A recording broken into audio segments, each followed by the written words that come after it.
Assalamu alaikum wa rahmatullahi ta'ala wa barakatuhu. Kamar kullum sunana Musa mai basaja. A yau ma ina ɗauke da tallan sabon kundin album mai suna Ana Tare.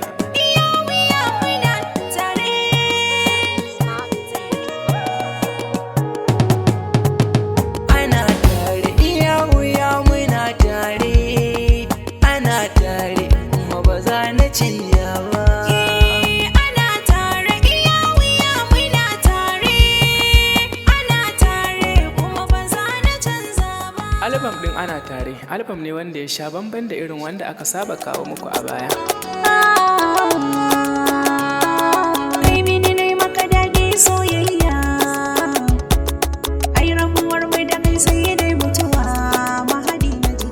Albam ɗin Ana Tare, albam ne daga fasihin mawaƙin wato Jemiss Adam. Ina tare da kai ko zai wuya ko ba zan kula kowa ba.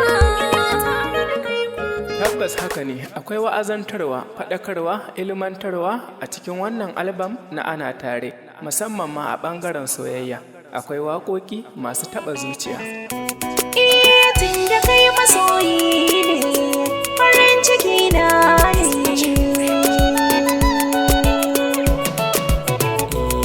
Zaki ga so da shakuwa, kuna kin zammin kamar kawa. Nake ce nake gani inda da sake so da damuwa. Zaka ga so da shakuwa, kuna dan ka zama dan uwa. Da wannan ne za mu yi amfani da damar mika saƙon godiyarmu a wajen masoyanmu na kusa da na nesa. Kamar yadda kuke yi mana saƙon fatan alkhairi yana isowa a gare mu, kuma muna yi muku fatan alkhairi. Na riga da na amsa, Sai da kai nake komai ne, kai ne abin tunani. kin zamo madubin ruwa hiwa cike nake kallo. Ka zama wata ni ce eza. Kada ku manta da sunan mawaƙin wato Jemiss Adam, sannan kuma kar ku manta da sunan wannan album mai suna Ana Tare. Na shiga ban ɗauka ba